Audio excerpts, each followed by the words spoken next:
नमस्कार. तुम्हाला माहीतच असेल की आपण ज्या हाऊसिंग सोसायटीत राहतो त्या हाऊसिंग सोसायटीचं कामकाज हे सोसायटी बायलॉजप्रमाणे चालतं. सोसायटी बायलॉज नावाचं एक पुस्तक असतं, हाऊसिंग सोसायटी बायलॉज. हे पुस्तक तुमच्या सोसायटीच्या ऑफिसमध्ये पण अवेलेबल असतं.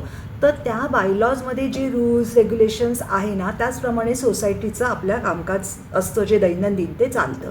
बरं, मग हे कामकाज कोण बघतं दैनंदिन सोसायटीचं? तर सोसायटीचे पदाधिकारी बघतात. विशेषतः सोसायटीचं सेक्रेटरी, चेअरमन आणि खजिनदार यांचा रोल हा महत्त्वाचा असतो. ठीक आहे ना.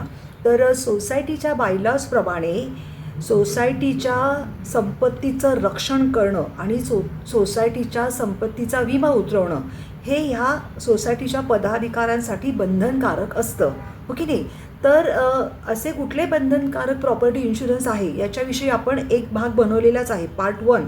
सोसायटीसाठी बंधनकारक असणारा इन्शुरन्स पार्ट 1मध्ये आपण प्रॉपर्टी इन्शुरन्सविषयी माहिती दिलेली आहे की जे प्रॉपर्टी इन्शुरन्स सोसायटीच्या पदाधिकाऱ्यांनी घेणं त्यांच्यासाठी बंधनकारक आहे सोसायटीच्या बायलॉजप्रमाणे. पण आता हे जे सोसायटीचे पदाधिकारी असतात ते जे हे सोसायटीचं कामकाज बघत असतात दैनंदिन, ते कामकाज अगदी फुकट बघत असतात, विनामूल्य बघत असतात. पण मग ते विनामूल्य जरी हे कामकाज बघत असले आणि ते कामकाज करत असताना जर त्यांच्या कामकाजात काही चूक झाली, काही त्रुटी राहिल्या, तर त्यांना कायदेशीर जबाबदार धरलं जातं, हो की नाही? मग ते जे बिचारे विनामूल्य सोसायटीचं काम करतात, जे सोसायटीच्या प्रॉपर्टीचं रक्षण करतात, त्यांच्या हिताचं रक्षण कोणीतरी करणं गरजेचं आहे की नाही? आहे ना. आपलं इन्शुरन्स आहे ना, त्याच्याकरता सुद्धा आपल्याकडे इन्शुरन्स आहे. तर सोसायटीच्या पदाधिकाऱ्यांनी कुठला लायबिलिटी इन्शुरन्स घेणं गरजेचं आहे याविषयी मी आज तुम्हाला माहिती देणार आहे. ठीक आहे. तर सगळ्यात पहिलं आपण बोलूया लिफ्ट इन्शुरन्सविषयी. बघा, आपल्या सोसायटीमध्ये म्हणजे सगळ्याच सोसायटीमध्ये आजकाल लिफ्ट असते आणि त्या लिफ्टचा आपण रोज वापर करत असतो. फक्त सोसायटीत राहणारे सोसायटीचे रहिवासी नाही, तर येणारा नोकर वर्ग, सेल्समन, नंतर वेगवेगळ्या कामांसाठी सोसायटीमध्ये लोक व्हिजिट करत असतात, पाहुणे असतात किंवा एखादा MTNLचा माणूस असतो, महानगर गॅसचा माणूस असतो, पोस्टाचा माणूस, कुरिअर माणूस, बरीच लोक सोसायटीमध्ये ये जा करत असतात आणि ते सगळेच सोसायटीचा लिफ्टचा वापर करत असतात. आता ही लिफ्ट ही झाली सोसायटीची प्रॉपर्टी आणि सोसायटी बायलॉजप्रमाणे या लिफ्टचा पण इन्शुरन्स असणं बंधनकारक आहे. ठीक आहे. आणि सोसायटीच्या बायलॉजप्रमाणे या लिफ्टची देखभाल करणं, काळजी घेणं हे सुद्धा सोसायटीच्या पदाधिकाऱ्यांची जबाबदारीच झाली. म्हणजे मग सोसायटीचे जे आपले पदाधिकारी आहेत, कामकाज करणारी जी लोकं आहेत, त्यांचं हे काम आहे की त्यांनी त्या लिफ्टचा ॲन्युअल मेंटेनन्स कॉन्ट्रॅक्ट करणं, म्हणजे AMC करणं, ती AMC वेळेवर रिन्यू करणं, वेळेच्या वेळी त्या लिफ्टची देखभाल होते आहे ना, त्याच्यानंतर त्या लिफ्टमध्ये काही बिघाड झाला तर तो वेळच्या वेळी दुरुस्त होत आहे ना, ती लिफ्ट वापरण्याकरता योग्य आहे ना, हे सगळं बघणं ही काम हे कोणाची जबाबदारी? तर पदाधिकाऱ्यांची जबाबदारी झाली.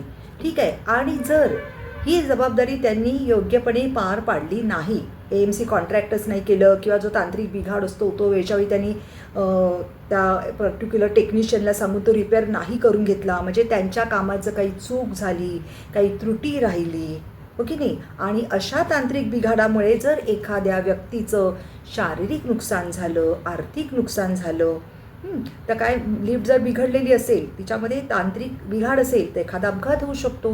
आता अपघात म्हणजे काय? तर अपघात म्हणजे अशी दुर्दैवी घटना. अपघाताची व्याख्या काय ते मी तुम्हाला सांगते, कारण पुढे बरेचदा आपल्या या व्हिडिओमध्ये अपघातात शब्द येणार आहे. तर अपघात म्हणजे काय की अशी घटना जी दुर्दैवी असते, जी निर्हेतुक केली असते, म्हणजे मुद्दामून नसते केलेली, निर्हेतुक, कुठलाही हेतू नसतो. ठीक आहे. तर अपघात म्हणजे अशी घटना जी दुर्दैवी असते, जी निर्हेतुक असते आणि जी अनपेक्षित असते, आपल्याला माहिती पण नसणारे असं काही होऊ शकतं, ठीक आहे, तर असा अपघात. तर लिफ्टचा अशा प्रकारे योग्य काळजी नाही घेतली गेली आणि एखाद्या तांत्रिक बिघाडामुळे जर एखाद्या व्यक्तीचं अपघात होऊन शारीरिक किंवा आर्थिक नुकसान झालं, तर अशी व्यक्ती त्या पदाधिकाऱ्यांच्या विरुद्ध कायदेशीर कारवाई करू शकते. आणि मग त्या कायदेशीर कारवाईतून जे काही माननीय आपलं कोर्ट जी काही नुकसान भरपाई वगैरे म्हणजे नुकसान भरपाई सांगते, ती नुकसान भरपाई त्या पर्टिक्युलर पदाधिकाऱ्याला किंवा सोसायटीला भरून द्यावी लागते. ठीक आहे. म्हणून याच्यासाठी लिफ्ट इन्शुरन्स घेणं गरजेचं आहे.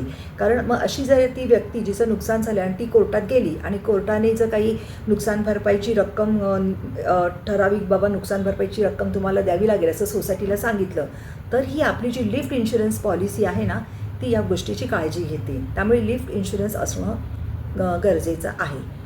आता दुसरा इन्शुरन्स आहे की फिडेलिटी गॅरंटी इन्शुरन्स. तर बघा, सोसायटीमध्ये कामकाज करण्याकरताना बरेचदा आपण मॅनेजर असतात किंवा इतर असिस्टंट नेमले जातात ऑफिस वर्क करण्यासाठी. कारण पदाधिकाऱ्यांना काही हे रुटीन वर्क, ॲडमिनिस्ट्रेटिव्ह वर्क करायला वेळ नसतो.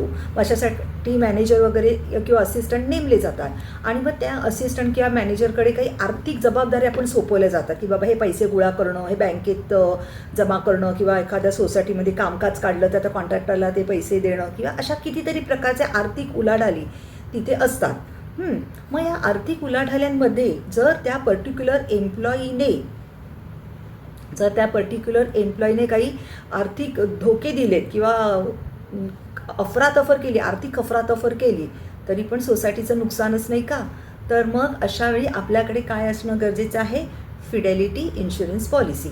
तर अशा प्रकारे सोसायटीच्या जर एखाद्या कर्मचाऱ्याने जर काही आर्थिक अफरातफर केली तर त्या बाबतीतची काळजी, त्या बाबतीतची नुकसान भरपाई ही त्या फिडेलिटी इन्शुरन्स पॉलिसीच्या टर्म्स अँड कंडिशन्सप्रमाणे इन्शुरन्स पॉलिसी आपल्याला ती नुकसान भरपाई करते.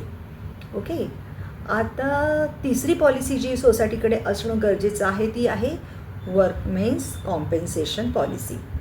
तर वर्कमेन्स कॉम्पेन्सेशन पॉलिसीमध्ये बघा काय असतं की सोसायटीमध्ये काम करण्यासाठी बरेच एम्प्लॉईज नेमले जातात. सिक्युरिटी असते, असिस्टंट असतात, आणखीन इतरही बागकाम करणारे कोणी असतात. बरेच असे एम्प्लॉई सोसायटीला नेमावे लागतात. ठीक आहे. आता हे एम्प्लॉई जेव्हा सोसायटी नेमते आणि ते त्यांचं काम करत असताना, असे प्रकारचे एम्प्लॉईज सोसायटीने नेमलेले त्यांचं काम करत असताना आणि कामाच्या वेळेत, म्हणजे त्यांचं जे कामाचं टायमिंग असतं बाबा 10 to 6 असेल तर असे जे कर्मचारी त्यांच्या कामाच्या वेळेत आणि त्यांचं ते पर्टिक्युलर सोसायटीशी जे कामकाज असतं, एम्प्लॉयमेंटचा तो जो त्यांचा भाग असतो, ते कामकाज ते करत असताना जर त्यांना काही दुखापत झाली, जर त्यांना काही शारीरिक इजा झाली, जर त्यांचा मृत्यू झाला तर त्याच्यासाठी पण नुकसान भरपाई ही सोसायटीला द्यावीच लागते. हो की नाही?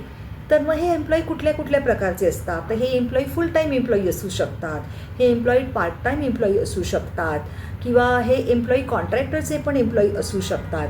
ठीक आहे ना? तर अशा प्रकारे एम्प्लॉई फुल टाईम असो, पार्ट टाईम असो किंवा कॉन्ट्रॅक्टरचा एम्प्लॉई असो, जर त्याला काही दुखापत झाली, शारीरिक इजा झाली किंवा त्याचं जर निधन झालं, काय करत असताना त्याची जी पर्टिक्युलर ड्युटी परफॉर्म करत असताना त्याच्यामध्ये पॉलिसीमध्ये एक शब्द आहे arising out of and in the course of. Arising out of and in the course of employment म्हणजे काय? कामाच्या वेळेत, त्याचा जर कामाचा वेळ असेल 10 ते 5 तर त्या पर्टिक्युलर वेळेत आणि ते पर्टिक्युलर कामकाज करत असताना, असं नाही की भलतंच कामकाज करतो आणि त्याला इजा झाली किंवा कामकाजाच्या वेळेच्या बाहेर इजा झाली तर नाही, तर पॉलिसीमध्ये काही नुकसान भरपाई मिळत नाही.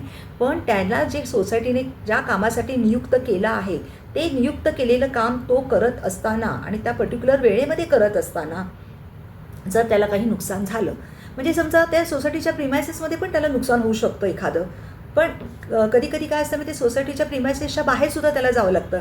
बँकेत पैसे जमा करावं लागतं किंवा एखाद्या वेंडॉरला पैसे द्यायला जायचं असेल, असं बरेचदा. असं नाही की सोसायटीच्या आवारातच त्यांची कामं असतात, सोसायटीच्या आवाराच्या बाहेरसुद्धा त्यांना कामासाठी जावं लागतं. म्हणून महत्त्वाचं काय आहे की त्यांना नेमून दिलेलं काम, ज्या कामासाठी त्यांना अपॉइंट केलेलं आहे ते काम आणि ते काम त्या वेळेमध्ये, त्यांची जी पर्टिक्युलर वेळ आहे त्या दोन्ही गोष्टी फुलफिल झाल्या पाहिजे. तर out of and in the course of employment अशा प्रकारे ते त्यांनी नेमून दिलेलं काम त्या कामाच्या वेळेत करत असतील आणि तेव्हा त्यांना काही शारीरिक इजा झाली किंवा त्यांचं निधन झालं तर ते त्याची नुकसान भरपाई ही सोसायटीला करून द्यावीच लागते. आता याच्यामध्ये मी तुम्हाला सांगितलं की फुल टाईम एम्प्लॉई आलं, पार्ट टाईम एम्प्लॉई आलं आणि कॉन्ट्रॅक्टर एम्प्लॉई आलं. आता तुम्ही म्हणाल कॉन्ट्रॅक्टरच्या एम्प्लॉईशी आमचं काय देणं घेणं आलं, सोसायटीच्या पदाधिकाऱ्यांचं काय देणं घेणं आलं? नाही, तुमचं देणं घेणं आलं. त्याचं काय असतं माहिती आहे, एक इंग्लिशमध्ये एक वर्ड आहे त्याला वायकेरियस लायबिलिटी, मराठीत त्याला वर्ड आहे अप्रत्यक्ष उत्तरदायित्व.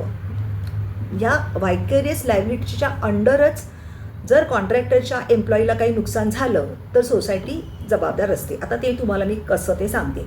समजा सोसायटीने एखादं काम काढलं की बाबा आम्हाला सिव्हिल वर्क करायचं आहे, बिल्डिंग जुनी झाली, आता आम्हाला सिव्हिल वर्क करायचे, तर सोसायटीने एखाद्या कॉन्ट्रॅक्टरला ते काम दिलं. ठीक आहे. आता ते काम करत असताना तो कॉन्ट्रॅक्टर स्कॅफोल्डिंग म्हणजे परांची म्हणतात, मला वाटतं मराठीत त्याला परांची म्हणतात, इंग्लिशमध्ये स्कॅफोल्डिंग म्हणजे तो लाकडाचा असा बांबूचा सांगाडा उभा करतात बघा बाहेरून, आणि मग त्या लाकडाच्या त्या बांबूच्या सांगाड्यावरती उभं राहून ते पेंटिंग म्हणा किंवा ते सिव्हिल वर्क चालतं. आता हे जे काम करत असताना उंचावरती स्कॅफोल्डिंगवरती उभं राहून, पराचींवरती त्या लाकडाच्या सांगाड्यावरती उभं राहून हे एम्प्लॉई किंवा बसून काम करत असतात, तेव्हा ना त्यांनी काही सुरक्षेचे नियम पाळणं गरजेचं असतं. जसं हेल्मेट बांधणं गरजेचं असतं किंवा आणखीनही काही म्हणजे गरजेचं असं गोष्टी करणं, नेट लावणं गरजेचं असतं. अशा बरेच काही त्यांनी सुरक्षिततेची साधनं वापरणं गरजेचं असतं. आणि जर कॉन्ट्रॅक्टरना तेवढं काळजी घेणारं नसेल त्या कामगारांची, आणि बिचारा एखादा कामगार असं वरून खाली पडला आणि जर त्याला काही दुखापत झाली किंवा त्याला काही निधन झालं, तर सोसायटीचे पदाधिकारी असं नाही म्हणू शकत की नाही नाही नाही ती आमची जबाबदारी नाही, आम्ही कॉन्ट्रॅक्टरला नेमलो होतो, कॉन्ट्रॅक्टरने काय ते बघून घ्यावं. नाही, तुम्ही इन दिस पर्टिक्युलर केस, या पर्टिक्युलर सिनेरिओमध्ये तुम्ही कोण असतात? प्रिन्सिपल असतात. तुम्ही असतात प्रिन्सिपल आणि ते काम तुमच्या सोसायटीचं असतं, तुम्ही त्या कॉन्ट्रॅक्टरला नेमलेलं असतं. तर ही तुमची जबाबदारी आहे की या कॉन्ट्रॅक्टरकडे ह्या सगळ्या WC पॉलिसी आहे की नाही हे बघणं ही तुमची जबाबदारी आहे. त्या कॉन्ट्रॅक्टरने सुरक्षिततेचे सगळे नियम पाळले आहेत की नाही हे बघणं ही तुमची जबाबदारी आहे. आणि तसे जर नाही केले असतील तर तुम्ही प्रिन्सिपल असता आणि हा कॉन्ट्रॅक्टर हा तुमचा एजंट असतो. त्यामुळे एजंटची जी काही जबाबदारी असते ती जर त्यांनी पाळली नाही किंवा एजंटची जर काही चूक झाली तर त्याला संपूर्णपणे जबाबदार तो एजंट नसतो, तो प्रिन्सिपल असतो. म्हणजे ह्या कायद्याच्या नियमानुसार तो कॉन्ट्रॅक्टर जबाबदार नाही, जेवढं तुम्ही जबाबदार आहात, कारण तुम्ही त्याला नेमलेला आहे. ठीक आहे ना. तर त्यामुळे तुम्ही एम्प्लॉईसाठी सुद्धा तुम्ही जबाबदार असतात. त्यामुळे तुम्हाला सोसायटीत काही पण काम करायचं असेल, अशा प्रकारचं सिव्हिल वर्क करायचं असेल, साधी तुमची ते ड्रेनेजची चेंबर जरी तुम्हाला साफ करून घ्यायची असेल कोणाकडनं, तरी त्या कॉन्ट्रॅक्टरला तुम्ही अशाच कॉन्ट्रॅक्टरला नेमा की ज्याच्याकडे WC पॉलिसी आहे. WC पॉलिसी नसेल त्याला कॉन्ट्रॅक्ट देऊ नका. आणि तो सुरक्षिततेचे सगळे नियम पाळतो आहे ना ह्याचीही तुम्ही काळजी घ्या. ठीक आहे. कारण वायकेरियस लायबिलिटी किंवा अप्रत्यक्ष उत्तरदायित्वाच्या तत्वानुसार पदाधिकारीच याला जबाबदार आहेत. जर काही झालं, अशा काही गोष्टी, दुःखद घटना झाली, अपघात झाला, तर त्याला जबाबदार हे पदाधिकारीच असतात. आणि हे पदाधिकाऱ्यांनाच ती नुकसान भरपाई द्यावी लागते त्या पर्टिक्युलर जो एम्प्लॉईज आहे कॉन्ट्रॅक्टरचा, त्याला जर काही नुकसान झालं तर. ठीक आहे. तर आत्तापर्यंत आपण कुठल्या पॉलिसी बघितल्या? लिफ लायबिलिटी इन्शुरन्स बघितला, फिडॅलिटी इन्शुरन्स बघितला, वर्कमेन कॉम्पेन्सेशन पॉलिसी आपण बघितली. ही पॉलिसी आहे, 2च पॉलिसी शिल्लक आहेत आता. शांतपणे ऐका प्लीज. चौथी जी पॉलिसी आहे ती आहे पब्लिक लायबिलिटी पॉलिसी. तर मगाशी मी तुम्हाला म्हटलं की नाही की तर सोसायटीचे पदाधिकारी, विशेषतः कोण? चेअरमन, सेक्रेटरी आणि खजिनदार, हे काम करत असताना त्यांच्या कामात काही चुका झाल्या, काही त्रुटी झाली, हो ना, आणि त्यामुळे एखाद्या व्यक्तीचं किंवा एखाद्या संस्थेचं शारीरिक किंवा आर्थिक नुकसान झालं, तर ती व्यक्ती किंवा ती संस्था ह्या सोसायटीच्या पदाधिकाऱ्यांविरुद्ध कायदेशीर कारवाई करू शकते. मग अशी कायदेशीर कारवाई कोण कोण करू शकतं ते आपण अजून एका पॉलिसीच्या बाबतीत बोलणार आहोत. पण आत्ता आपण अशी कायदेशीर कार्यवाही ना सभासदच नाही नुसते करू शकत आणि कर्मचारीच नाही करू शकत, तर कोणीही करू शकतं. आता कोणी म्हणजे सभासदांना भेटायला आलेल्या त्या बिल्डिंगमधला एखादा नातेवाईक, त्याचं जर काही असं आर्थिक किंवा शारीरिक नुकसान झालं पदाधिकाऱ्यांच्या कामकाजात त्रुटी राहिल्यामुळे, तर तो सभासदाचा नातेवाईक करू शकतो. ठीक आहे. त्याच्यानंतर मगाशी मी म्हटलं ना कितीतरी एजन्सीज बिल्डिंगमध्ये रोजच्या रोज भेट देत असतात. जसं महानगर गॅसचा एखादा माणूस असतो, MTNLचा, पोस्टाचा माणूस, अगदी रस्त्याने जाणारा पादचारी, पेडेस्ट्रियनसुद्धा सोसायटीच्या पदाधिकाऱ्यांच्या विरुद्ध कायदेशीर कारवाई करू शकतं जर सोसायटीच्या पदाधिकाऱ्यांनी त्यांच्या कामामध्ये निष्काळजीपणा केला आणि एखादा अपघात झाला आणि त्या अपघातामुळे त्या पादचाऱ्याचं नुकसान झालं. तर ह्याचं अगदी ताजं उदाहरण म्हणजे बघा, आता अलीकडे मुंबईमध्ये बरेचदा होर्डिंग्स पडली है ना. तर कधी कधी बिल्डिंगवरती होर्डिंग्स लावली जातात, कारण त्या होर्डिंग्समधनं काही ज्या कंपनीचं ॲडव्हर्टाईज करण्याकरता ती होर्डिंग्स लावली जातात ना, त्या कंपनीकडनं काही पैसे मिळतात सोसायटीला. सोसायटीचं तर ते उत्पन्नाचं एक साधन असतं. तर असं जर होर्डिंग एखाद्या रस्त्यावरून जाणाऱ्या पादचाराच्या अंगावरती पडलं आणि जर त्याचं नुकसान झालं, हे अशी उदाहरणं झालेली आहे अलीकडे आपल्या मुंबईत. इवन स्कॅफोल्डिंग बांधलं होतं आणि ते रस्त्यावरून जाणाऱ्या पादचाऱ्याच्या अंगावरती स्कॅफोल्डिंग पडलं म्हणा आणि त्याला दुखापत झाली, तर तोही अशा प्रकारे कायदेशीर कारवाई करू शकतो सोसायटीच्या पदाधिकाऱ्याविरुद्ध. किंवा ते नेट बांधतात बघा, काही सिव्हिल वर्क चालू असताना नेट बांधली जाते, त्यामुळे वरून जर काही पडलं, दगड वगैरे काही पडले तर त्या नेटवर पडतात ना, पण ती नेट नाही बांधली आणि एखाद्या पादचाऱ्याच्या डोक्यावर पडलं, त्याला काही झालं दुखापत, तर तो सुद्धाही कायदेशीर कार्यवाही करू शकतो सोसायटीच्या पदाधिकाऱ्यांच्या विरुद्ध. तर ही सगळी जी लायबिलिटी आहे ना, तर ही लायबिलिटी पब्लिक लायबिलिटी इन्शुरन्स, त्यामुळे सोसायटीकडे पब्लिक लायबिलिटी इन्शुरन्स असणं गरजेचं आहे. ठीक आहे. तर मला वाटतं आता हे पब्लिक लायबिलिटीच्या बाबतीतलं पण मी तुम्हाला सांगितलं. लिफ्ट इन्शुरन्स झालं, फिडॅलिटी झालं, वर्कमेन्स कॉम्पेन्सेशन झालं, पब्लिक लायबिलिटी इन्शुरन्स पॉलिसीविषयी आपण बोललो. आता सगळ्यात महत्त्वाची पॉलिसी आणि शेवटची पॉलिसी म्हणजे डायरेक्टर्स अँड ऑफिसर्स पॉलिसी. तर जेव्हा आम्ही या इन्शुरन्स क्षेत्रात काम करायला सुरुवात केली ना, तेव्हा ही directors and officers policy corporate क्लायंटना दिली जायची. कारण कॉर्पोरेशन्स, मोठमोठी कॉर्पोरेट ऑफिसेस असतात, त्याच्यामध्ये जे काम करणारे डायरेक्टर्स अँड ऑफिसर्स असायचे ना, असतात म्हणजे, तर त्यांचे काम खूप जबाबदारीचं असतं आणि खूप आर्थिक उलाढाल्या त्यांना कराव्या लागतात, हो की नाही. पण आता जर तुम्ही बघितलं ना, तर हाऊसिंग सोसायटीचं स्वरूपसुद्धा बदललेलं आहे. म्हणजे अगोदर हाऊसिंग सोसायटी कशा असायच्या, 4 मजली इमारत, 7 मजली इमारत, एखादी स्टँड अलोन इमारत असायची, हो की नाही. पण आता तसं नाही आहे. आता 5 एकरपासून 150 एकरपर्यंतच्या हाऊसिंग सोसायट्या आम्ही बघितलेल्या आहेत. त्याच्यामध्ये खूप सगळे टॉवर्स असतात. एकेका टॉवर्समध्ये 35 मजले, 70 मजले असतात आणि त्यामुळे ह्या सोसायटींचं कामकाज हे सुद्धा खूप जबाबदारीचं झालं आहे आणि ह्या कामकाजामध्ये पण खूप आर्थिक उलाढाली आहे. म्हणजे एखाद्या मोठ्या कॉर्पोरेटमध्ये जे त्याचे डायरेक्टर्स आणि ऑफिसर्स काम करतात, त्यांचं काम जेवढं जबाबदारीचं आणि आर्थिक उलाढाल्यांचं असतं ना, तेवढंच जबाबदारीचं आणि आर्थिक उलाढाल्या असणारं काम अशा सोसायटीच्या पदाधिकाऱ्यांचं असतं. विशेषतः कोण? सेक्रेटरी, चेअरमन आणि खजिनदार यांचं. ठीक आहे. तर अशा प्रकारे हे जे पदाधिकारी हाऊसिंग सोसायटीचे जर त्यांचं काम करत असताना त्या कामामध्ये जर काही चुका झाल्या, त्यांच्याकडनं काही रॉंगफुल ॲक्ट झाली,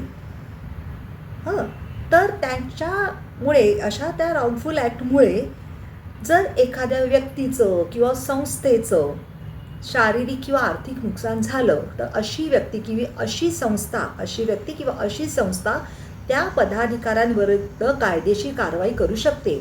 मग ती कायदेशीर कारवाई त्या पदाधिकाऱ्यांच्या विरुद्ध त्यांच्या पर्सनल कॅपॅसिटीमध्ये असेल किंवा ऑफिशियल कॅपॅसिटीमध्ये असेल. म्हणजे सेक्रेटरी मिस्टर XYZ असेल तर सेक्रेटरी मिस्टर XYZ याच्यावरती पण ती कायदेशीर कार्यवाही होऊ शकते, किंवा तो सेक्रेटरी म्हणून ऑफिशियल कॅपॅसिटीमध्ये पण त्याच्या विरुद्ध कायदेशीर कारवाई होऊ शकते. म्हणजे कायदेशीर कार्यवाही ही पर्सनल कॅपॅसिटी किंवा ऑफिशियल कॅपॅसिटी किंवा इन द बोथ कॅपॅसिटीसुद्धा ती होऊ शकते. ठीक आहे. आणि मग ही रॉंगफुल ॲक्ट म्हणजे काय अशा रॉंगफुल ॲक्ट म्हणजे असं काय करतात ते, की बाबा त्यांच्या विरुद्ध कायदेशीर कारवाई होऊ शकते. तर रॉंगफुल ॲक्टचं व्याख्या अशी आहे. रॉंगफुल ॲक्ट म्हणजे चुकीचं काम, म्हणजे असं काम की जे तुम्ही केल्यामुळे समोरच्याच्या कायदेशीर अधिकारांना बाधा झाली आहे. मग आता हे कायदेशीर अधिकारांना बाधा होणार असं रॉंगफुल ॲक्टची काय उदाहरण असू शकतात? तर एरर म्हणजे तुमच्या काम करताना तुमच्याकडून चूक झालेली आहे. ठीक आहे. ओमिशन म्हणजे जे काम करणं तुम्ही कायदेशीर बंधनकारक आहात आणि ते काम तुम्ही केलं नाही आहे. म्हणजे एक तर तुमच्या कामात चूक झाली, किंवा ते काम केलं आहे, म्हणजे काम केलं पण कामात चूक झाली आहे, किंवा जे काम करणं तुम्ही अपेक्षित आहे, कायदेशीररित्या बंधनकारक आहे, ते काम तुम्ही केलंच नाही आहेत, किंवा तुम्ही ते काम करत असताना निष्काळजीपणा केलेला आहे. ठीक आहे.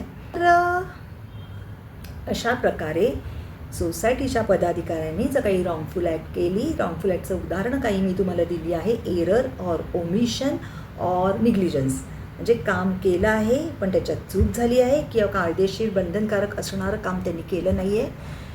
आणि निष्काळजीपणे काम केलं आहे आणि जर त्यांच्यामुळे कोणाचं नुकसान झालं आर्थिक किंवा शारीरिक आणि ती जर व्यक्ती किंवा ती संघटना किंवा ती संस्था कोर्टात गेली आणि कोर्टाने सांगितलं की हो हो नुकसान झालेलं आहे आणि एवढी एवढी नुकसान भरपाईची रक्कम, मग ती नेहमीच भली मोठी असते, विथ इंटरेस्ट पण असते, तर ती देणं बंधनकारक आहे.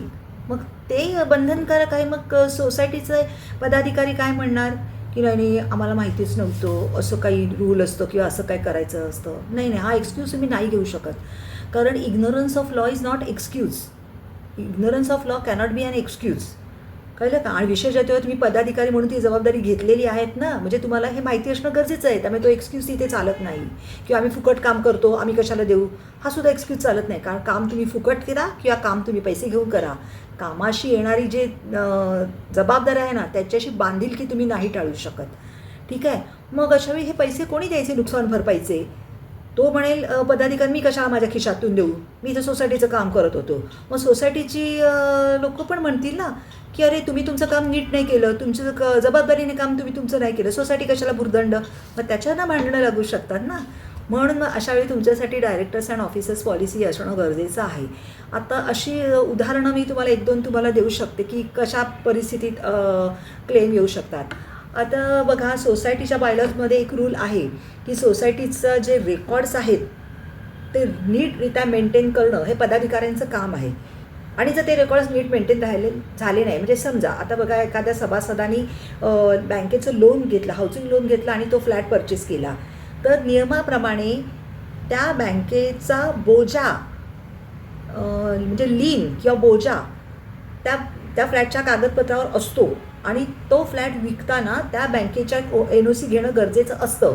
पण हा जर रेकॉर्ड नीट मेंटेन केला नाही आणि जर त्या फ्लॅटधारकाला तो फ्लॅट विकायचा असेल आणि तो फ्लॅटधारक येतो सोसायटीकडे की मला तुमची NOC हवी, मला फ्लॅट विकायचा आहे, मला द्या NOC, तर तेव्हा सोसायटीच्या सभासदांनी पदाधिकाऱ्यांनी बघणं गरजेचं आहे की अरे हो या फ्लॅटवरती बँकेचा बोजा आहे. मग त्यांनी त्या सभासदाला ज्याला फ्लॅट विकायचा त्याला सांगावं लागतं आधी तू तुझं लोन परत कर आणि त्या बँकेची NOC घेऊन ये, तेव्हा तुला सोसायटीची NOC मिळेल. ओके नाही, पण ते जर त्यांनी जबाबदारी त्यांनी पाळली नाही आणि त्यांच्याकडे रेकॉर्डच नसेल, बँकेचा बोजा किंवा बँकेचं लीन त्यांच्या रेकॉर्डमध्ये त्यांनी सोसायटीच्या रजिस्टरच केलं नसेल आणि त्यांनी दिली NOC, तर मग बँक कारवाई करू शकतं. किंवा हल्ली तुम्हाला माहिती आहे नवरा बायकोंच्या नावावरती प्रॉपर्टी असते, मुलगा आईच्या नावावरती जॉईंट प्रॉपर्टी असते आणि जॉईंट प्रॉपर्टी जोपर्यंत प्रेमाचं सगळं चालू असतं तोपर्यंत ठीक आहे, पण जेव्हा भांडण तंटे होतात तेव्हा ह्या जॉईंट प्रॉपर्टीच्या बाबतीत पण विशेष काळजी घ्यावी लागते. ती प्रॉपर्टी जर दोघांपैकी एक विकत असेल तेव्हा तर. आणि बाकी मी तुम्हाला 2-4 उदाहरण पण दिलेली आहे की कॉन्ट्रॅक्टर्सला काम दिलं आणि त्या कॉन्ट्रॅक्टर्सच्या एखाद्या कामगाराला नुकसान झालं, ते काम करताना त्याला अपघात झाला, हो की नाही, किंवा त्या कॉन्ट्रॅक्टरने काम नीट नाही केलं त्यामुळे एखाद्या पेडेस्ट्रियनला अपघात झाला. तर अशा प्रकारे खूप खूप घटना होत असतात रेग्युलर बेसिसवरती की अपघात होतात आणि अपघात म्हणजे काय, निर्हेतुक आणि दुर्दैवी घटना असते. पण घटना एखादी चुकीमुळे होऊ दे किंवा अगदी इनोसेंटली होऊ दे, हेतूने होऊ दे किंवा निर्हेतुक होऊ दे, कशी होऊ दे, त्या घटनेचे परिणाम हे भोगावेच लागतात. कोणाला भोगावे लागतात? ती घटना ज्याच्या बाबतीत झाली त्याला भोगावे लागतात, ज्याला शारीरिक किंवा आर्थिक नुकसान होतं त्याला भोगावी लागतात. पण तो एकटा तर भोगत नाही, तो तुम्हालाही ती भोगायला लावतो जर तुम्ही त्या सोसायटीचे पदाधिकारी असाल तर. त्यामुळे तुम्ही सोसायटीचं काम करा. खरंच आहे हे पण एक सामाजिकच काम आहे, ते कोणीतरी करायलाच पाहिजे, हो की नाही. पण त्या सोसायटीचं ते काम करत असताना तुम्ही ते लाईटर वेमध्ये घेऊ नका. खूप जबाबदारीने करण्यासारखी ही गोष्ट आहे. आणि दुसरं म्हणजे सोसायटीचं हिताचं रक्षण करताना ना तुम्ही स्वतःच्या हिताचं रक्षण करणं पण खूप गरजेचं आहे. तर जरूर हे सगळे विमा तुम्ही उतरवा, ते तुमचे खूप गरजेचे आहेत. तर ह्याच्याबरोबर हा व्हिडिओ इथे संपला आहे. तर आता आपण वास्तूविषयी बोलतो आहोत. इन्शुरन्स हा एक वेगळा विषय आहे, पण वास्तूच्या संदर्भात मी अजूनही काही व्हिडिओ बनवणार आहे. जसं वास्तुशास्त्र किती खरं किती खोटं, साऊथचा दरवाजा खरंच वाईट असतो का, घर बदलताना कुठली काळजी घ्यावी, नवीन घर घेताना कुठली काळजी घ्यावी, नवीन घर घेतल्यानंतर काय काय कागदपत्र ट्रान्सफर होणं गरजेचं आहे, अशा बऱ्याच गोष्टींविषयी आपण हळूहळू व्हिडिओ बनवूया. तर जरूर तुम्ही ऐका आणि चॅनलला लाईक आणि सबस्क्राईब करा. Thank you very much.